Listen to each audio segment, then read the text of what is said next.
Working with brewery teams over the last several months, I hear a few different things related to VIP data. On the plus side, there's a lot of great data in the system, right? And brewery teams know they need to be able to get this out and into their hands of their sales leaders and decision makers in order to help their brewery performance. On the downside, though, the iDig reporting solution, while it can be okay to run some standard reports, a lot of times it's inefficient and frustrating to do a lot of really deep analysis on, right? You can only download so many rows in a standard report. You can only bring in so many different dimensions and fields to be able to report on. So while brewery leaders know they need to be able to get to this information, they really struggle with being able to do that. So I took this feedback and I was able to create a solution that I think will really solve this gap that currently exists. And what that's basically doing is taking some standard reports out of iDig, we're infusing it with more information, and then we're displaying it in interactive and easy to use Tableau dashboards that decision makers have all this great information at their fingertips in the future. Let me give you a quick demo of one of those today, and then in the next few days, we'll give a few more of these that'll show how we can get to more and more information out of the iDig system. Okay, here's the dashboard we're going to look at today. Give me a minute to orient you on what we're looking at, and then I'll go through a little bit more of the interactivity that really makes something like this powerful. So first of all, in the upper left area, this is where you can display or change some of the different things that the screen is displaying. In this case, we're comparing the second half of 23, you can see the start and end dates there, as compared to the second half of 22, right? But we can really get flexible with comparing any sort of date ranges we want. In this case, we're just doing a 6-month comparison year over year. And then we currently have this set up to show sales dollars or cases. We can do another one, which is sales dollars per case, but I'm not going to show that one today. That one will come in the next few days. So you can see I just changed that parameter to cases. I'm going to go back to sales dollars, and you'll notice that the visuals are changing on the screen. And then now we're just showing a lot of information, right? So first we're showing a trend of what's going on for the last 2 years. We have 2 years of monthly information downloaded out of iDig here. And what we've done is we've also highlighted the different periods based on these dates that we selected over here. So it's an easy way to look at a trend chart and see the overall trend, but then focus in a little bit more on the different periods we're actually comparing against each other.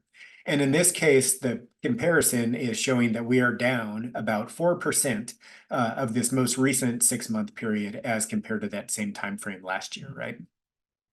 Okay, so now we can start to drill in a little bit more. So in this brewery, we distribute across about 2/3 of the US, right? We pick up most of the West, some of the Central, and then some on the East Coast.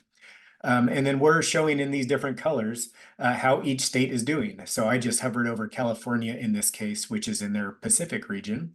And we can see it's the second ranked state with about 20% of the total volume, sales of about 2.5 million, and sales up of about 1% in this period.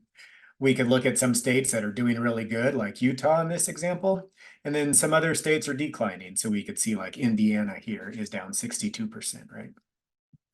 Okay, and now we're going to just keep breaking this VIP data down into more and more segments, right? So these are what were important for this brewery. Yours wouldn't necessarily have to track these the exact same way, but probably you would look at some similar information, right? So first we have on and off premises. We're looking at different classes of trade. We have pack types, we have beer type, we have brand families, we have individual brand performance. We're breaking it down by different region and then finally by different state, right? So a lot of this is coming directly out of VIP, but in some cases, VIP doesn't track all of these different things that you might want to. So we have the opportunity to infuse some more data into here to make it more useful for your brewery team. For example, in this use case, we basically created these regions from states that are in VIP. So VIP tracks state performance. We group those up into regions. Similarly, we infused this beer type information in here, right? So VIP tracks brand performance, and then we tied those to different beer types. So we could just segment the data a little bit differently, infuse it with some more information to make it more meaningful to your brewery team. Okay, so let's start to see now how some of this interplay works, right? So first off, we see on the on and off premises performance, we see that off is actually down 9%, while on is up 11%. So let's say we want to dive into off a little bit more. So all I'm going to do is just click there, and it happened pretty quick, but the rest of the screen just rendered accordingly, right? So now this is all basically filtered on off premise.